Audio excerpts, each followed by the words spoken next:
working as consultants, as well as the requirements, obviously here with reference universities, requirements of publication, tenure, etc.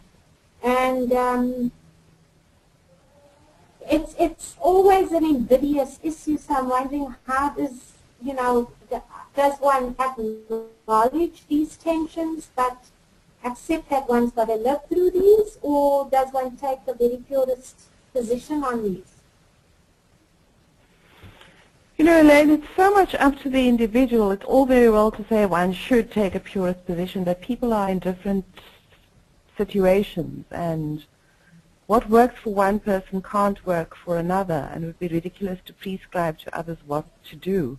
But I think what is important is to have a conversation about it. I think so often it's just not spoken about. The fact, for example, that at UWC, people who used to teach gender studies and were very much involved in all kinds of practical problems that surfaced on campus just don't want to be involved anymore. And there isn't ever any conversation about why this is the case. So I think for me the silence is what is most troubling, because it always implies that this is a natural evolution. That, okay, it's normal and natural and right for feminism in the academy to become mainstream, to become a proper academic field where people no longer involve themselves in the messiness of activism. Mm-hmm. So I think for me it's that kind of subtext that needs to be surfaced and looked at very critically. Just to build on to that again, Desiree, and this is clearly a space too, because most of the people participating here are coming from the activist arena.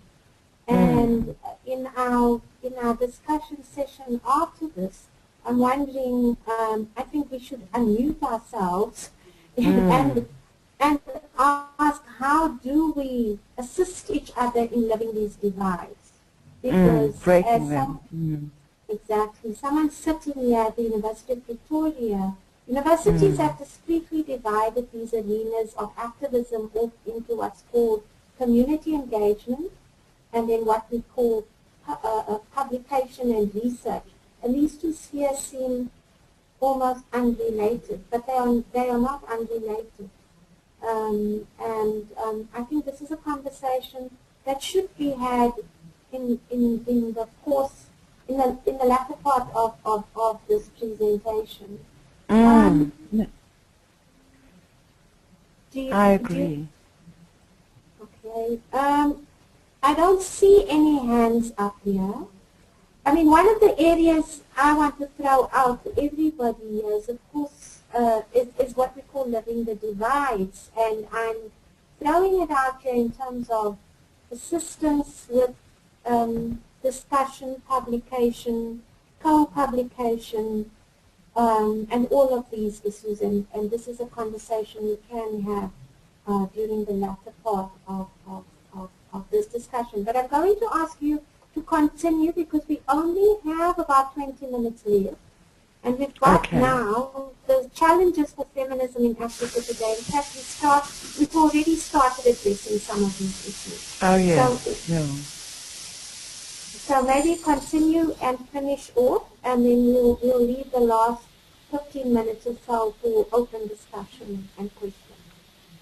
Okay. Okay, I'm going to try and rush through this so that we can have some time at the end. At a recent seminar at the African Gender Institute, the feminist and public intellectual Pumla Gola raised the challenge for South African feminists to feminists differently. One of the main... Oh, there's something terrible happening to my ears. I don't know if it's happening to other people as well. Yes, it is. One of the main oh, geez.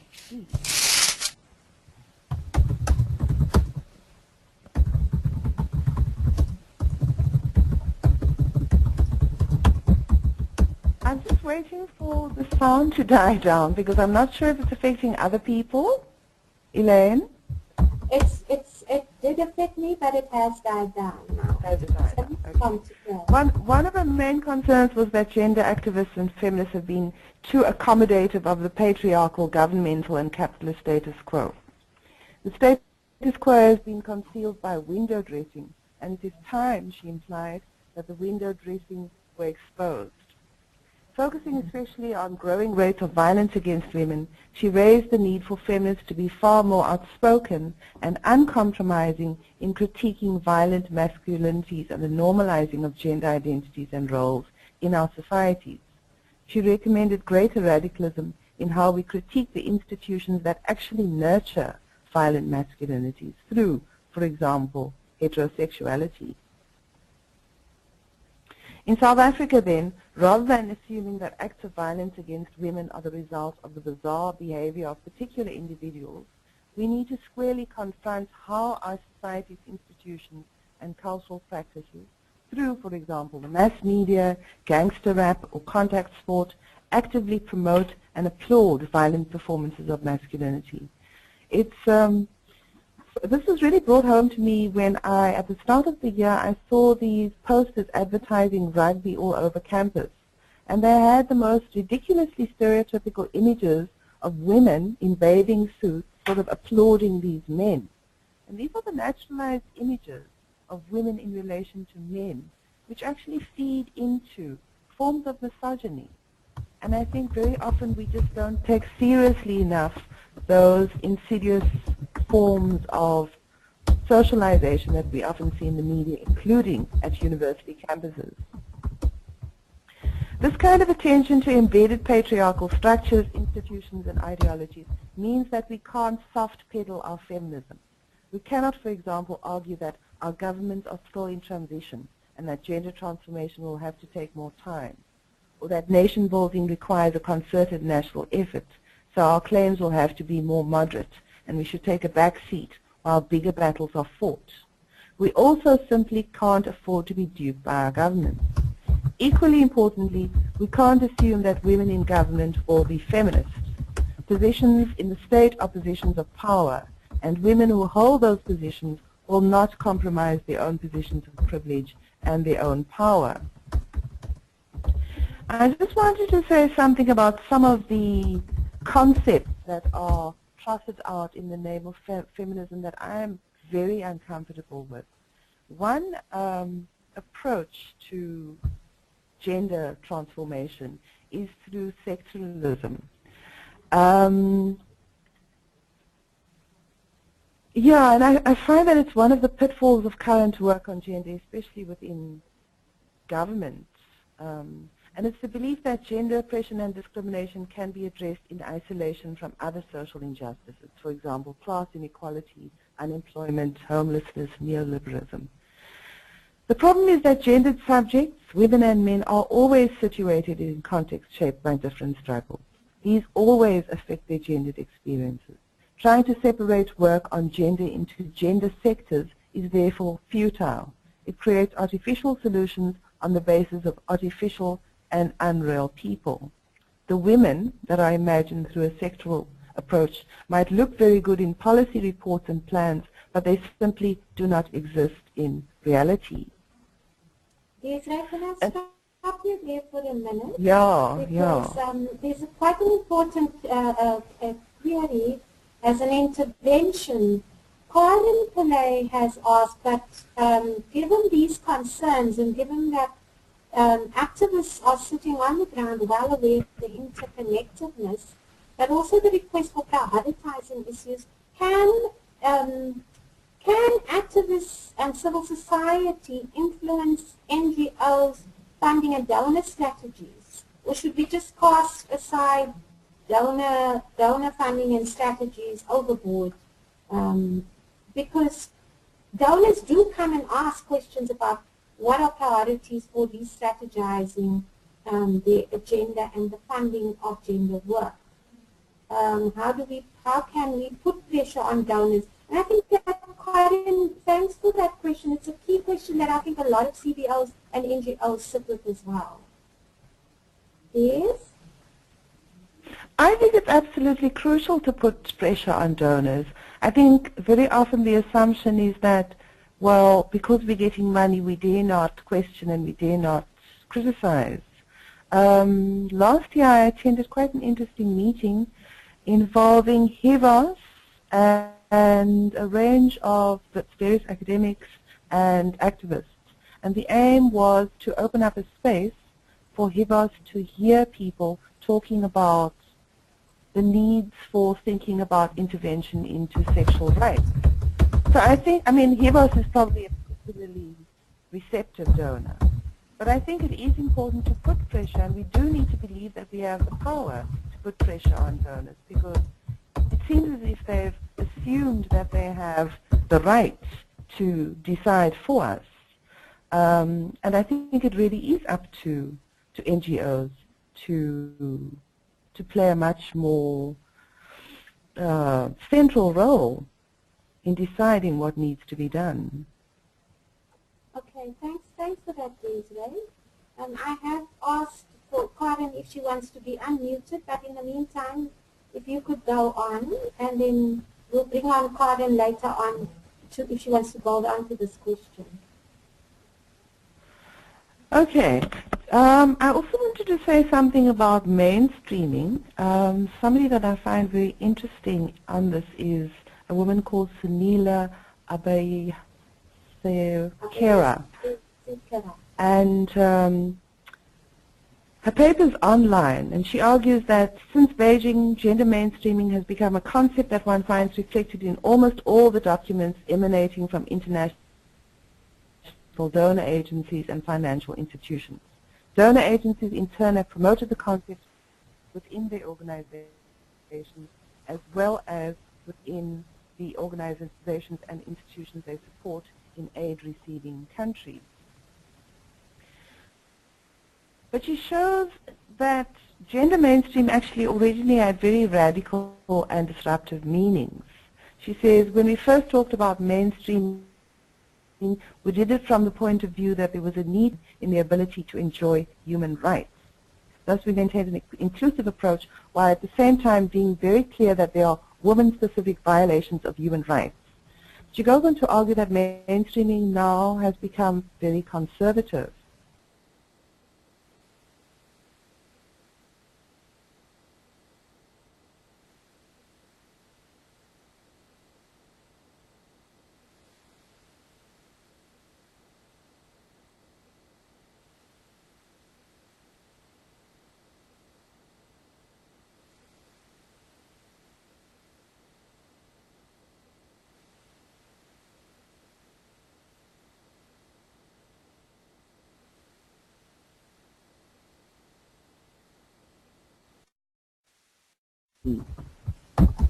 So I suppose what I'm reasserting there is the importance of feminism, which takes into account multiple struggles and the moving away from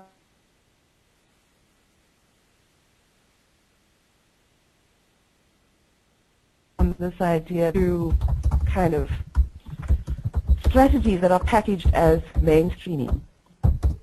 I want to raise this, LGBTI struggles and feminism, because it's an area that feminists seem to not think about.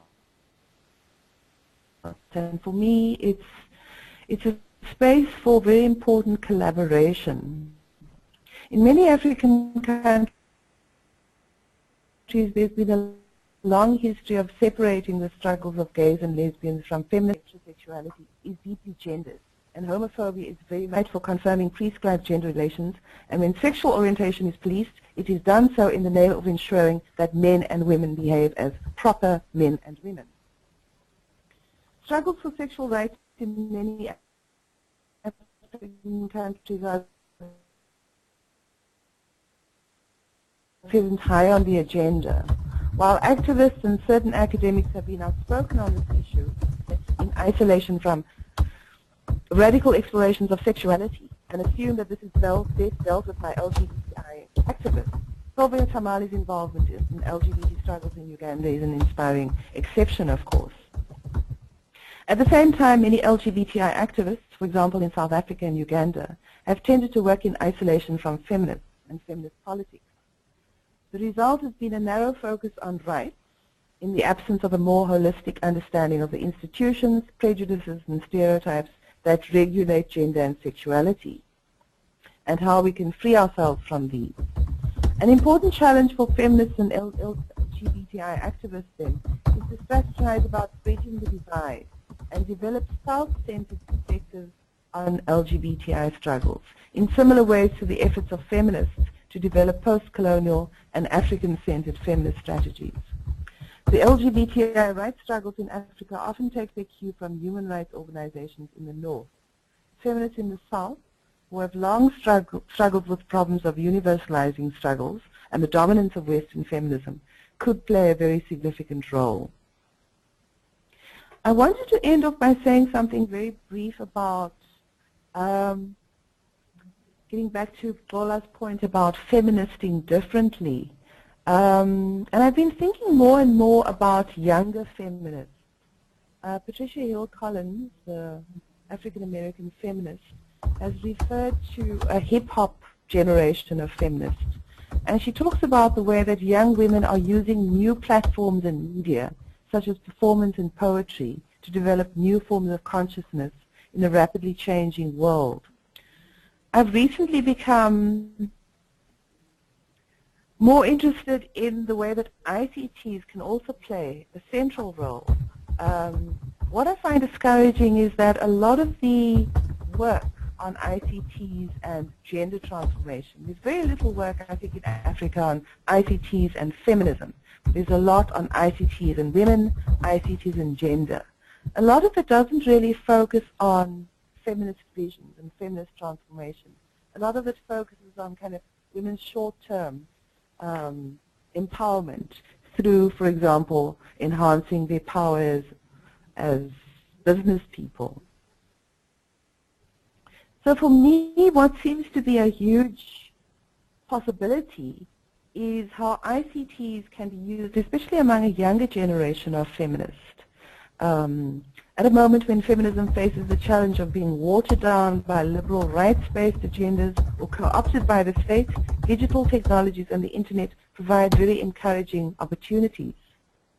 For older feminists like myself, the challenge is to overcome cynicism, disinterest, and in many cases fear of the new technologies. But working with existing organizations and networks of young women, experienced feminists would be able to embrace their potential to trouble the status quo, to mentor young feminists, and to learn a lot from them. And I think I'll stop there. Okay, Desiree, thank you so very much for this presentation.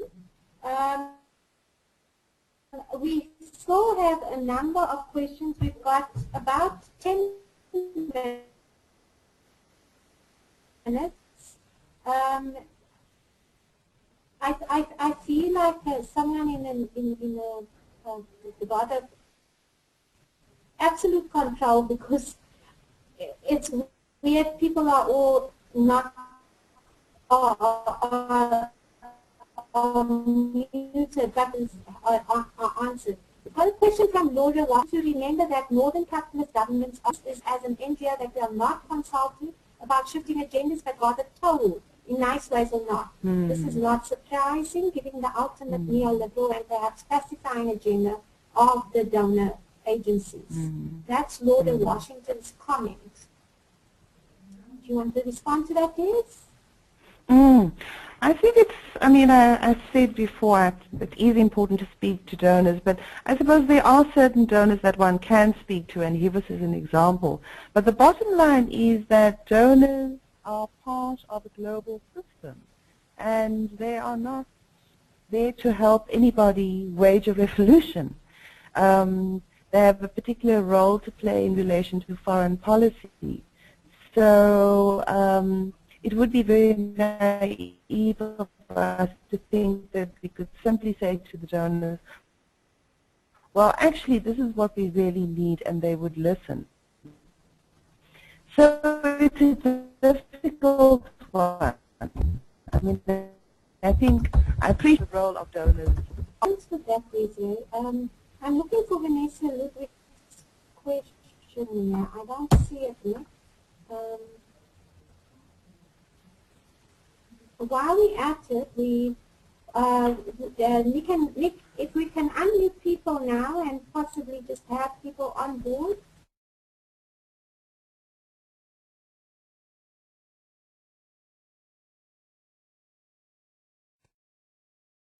Hello, I've been unmuted. We've got Ntombi Ngobeze unmuted. Karen Pillay there was a very specific request for an intervention, but I see she's now gone offline. Hello, Nick, are you there? Hello? Desiree, are you there? I'm here, Elaine, Denise. Hi, Denise. In a conversation with Nick, we thought we'd unmute everybody and get people to participate in the conversation. Muted. Unmuted.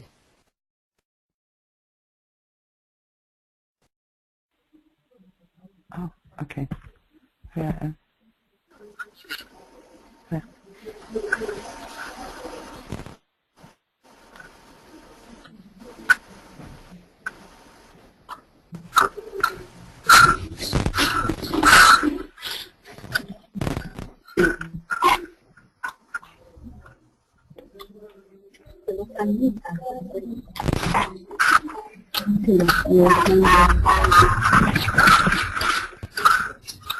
Elaine, I think everybody's unmuted, so if they are able to contribute, they can contribute in the discussion.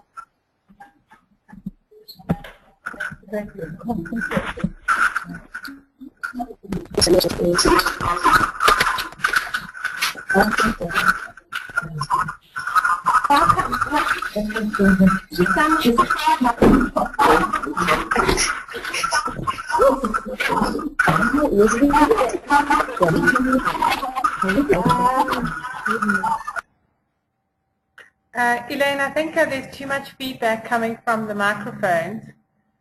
So maybe if somebody has a question to maybe raise their hand and we can unmute one at a time.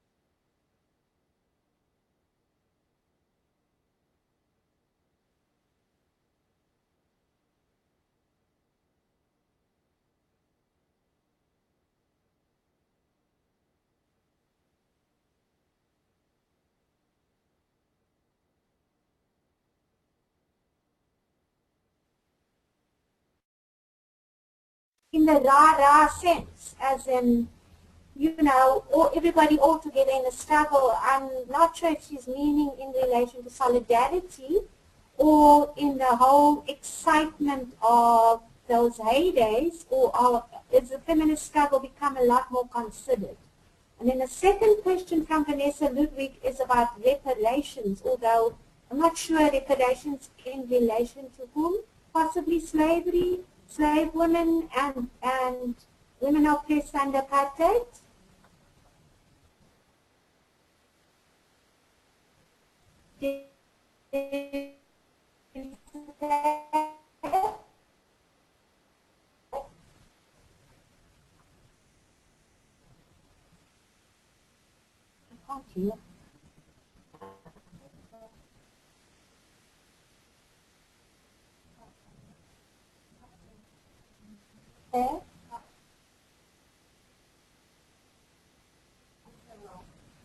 And are we lost?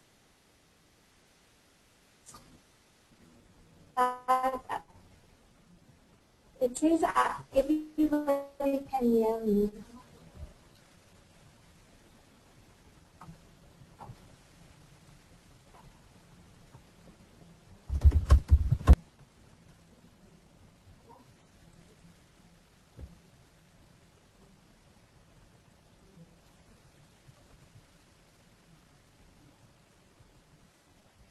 Hello?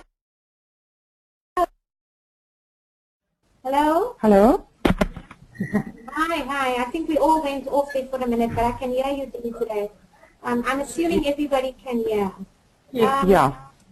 We had a question from Karen Pillay saying, is feminism still being looked at in the rah-rah sense, as in that kind of, I suppose, optimistic perspective? Or is the feminist struggle, has it become so complicated that we've become a lot more considered in our strategies and interventions? I think for me one of the problems is that since 94, the state seems to have been driving a lot, and civil society has been somehow the earlier energy and determination from civil society. They believe that civil society had to constantly put pressure on the state. That feeling, that impulse went into decline. So I think at the moment there's a certain amount of complacency among certain women, not feminists, but among certain women, especially middle-class women. They believe that all is well. We live in a post-feminist context. So in many ways, just to answer the first part of your question, I think the rah-rah-rah phase is over because so many people seem to believe that a lot has been achieved and the window dressing is there. But in many ways, the challenges are huge. The challenges are very, very big. And I think the challenges are particularly big because the mechanisms, the window dressing that persuades us that change is taking place are sometimes quite seductive. And we need to spend a lot of time critiquing and debunking what is in place. Okay, Des, we have two questions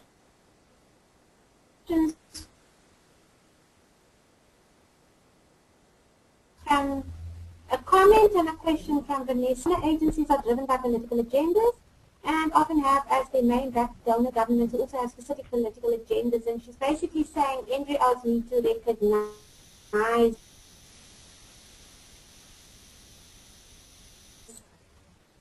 the agendas of the funding arenas. But her question is, how do we build solidarity donor agencies with reference to their agenda and funding area priorities?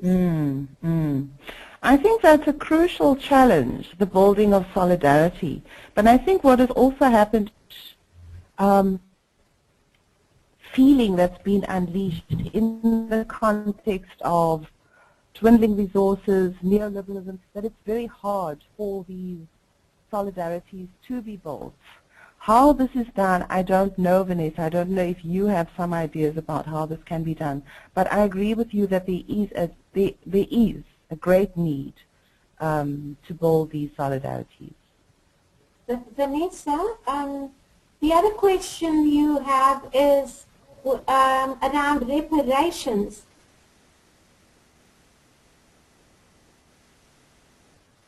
Debate when you engage with funders regarding funding for feminist work, especially in the light of damage that colonialism has done to African women. Desiree?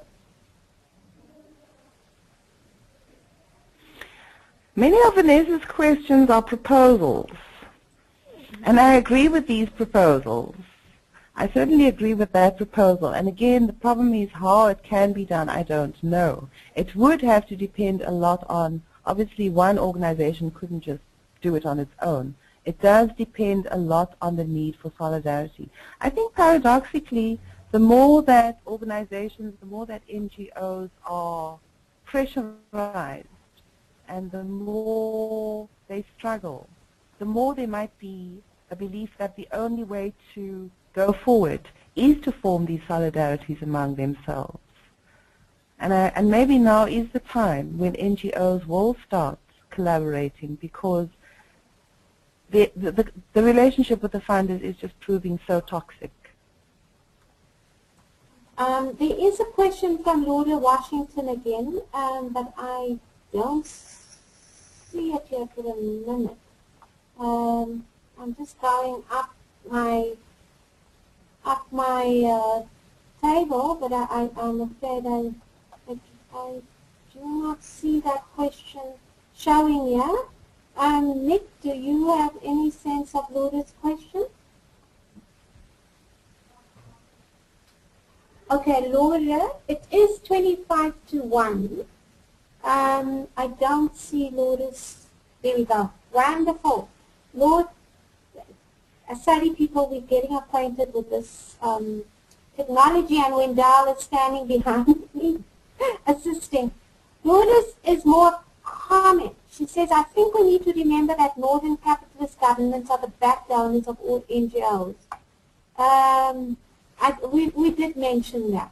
We did that. Yeah. But she says, when we talk about institutions of gender oppression, we also need to talk about the impact on men and women and on gendered power relations of a history of economic brutalization experienced by the people of South Africa, and I suppose one could say here too, Africa.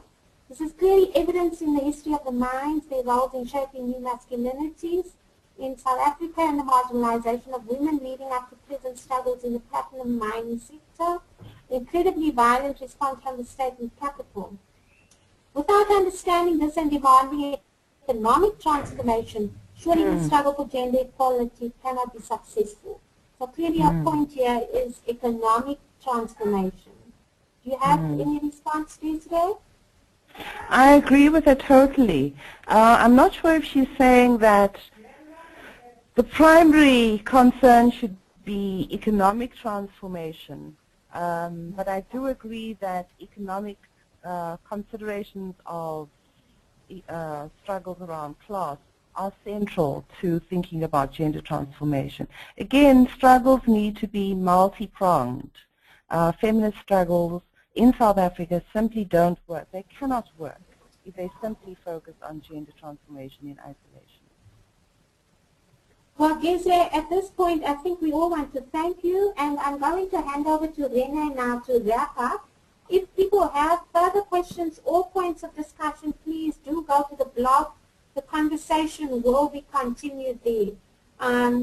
This is Elaine. I will be wrapping up this or drawing out the main points of the seminar and putting it on the blog, and we can have an ongoing conversation there. Thank you, everybody. Thank you. Hi, Elaine. Thank you. Morning, everyone. It's Renee speaking. Thank you so much to everyone for joining this discussion. I think we could have probably have gone on for much longer if time permitted and if everybody's schedules permitted that. I think this was really a valuable, wonderful experience, firstly, and then also just thank you for everybody for joining, and also just for being part of this new platform, a new way of working for us. I mean, thanks so much to Elaine and to Desiree for the valuable discussion and for bringing up a lot of questions and challenges, and that I think it's lots of things, what I've gathered as well for myself, is questioning myself and questioning where we're going to and what we are doing. So thank you for raising those things and for engaging as well. I think everybody and many people have engaged today too. So thank you so much to everyone. And I think for the Oxfam team as well, I think there's lots of discussions that we have had about how to engage and work with everyone in a different way, and this has really shown a nice way of going forward. So just to remind everyone that next week we will be on again next Wednesday at 10:30 to 12:30, and Shireen Essof will be discussing some of the transformational aspects of feminism and looking at individual leadership practices. So that is on the 29th, next Wednesday. And so just to encourage everyone to continue the discussion on the blog, and all the questions will also be posted onto the blog. Thanks, everyone. Last word from you, Elaine.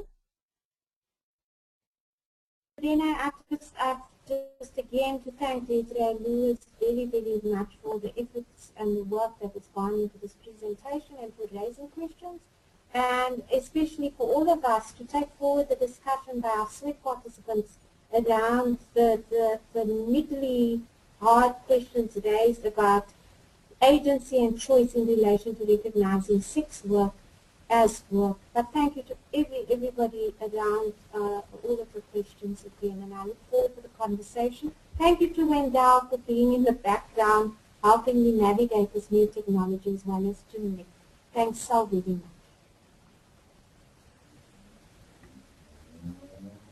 Over to you, Ray.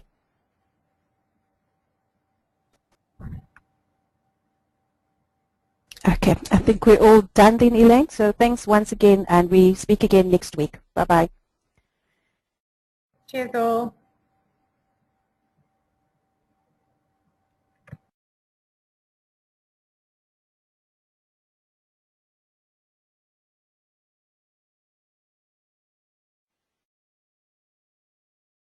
The organizer has ended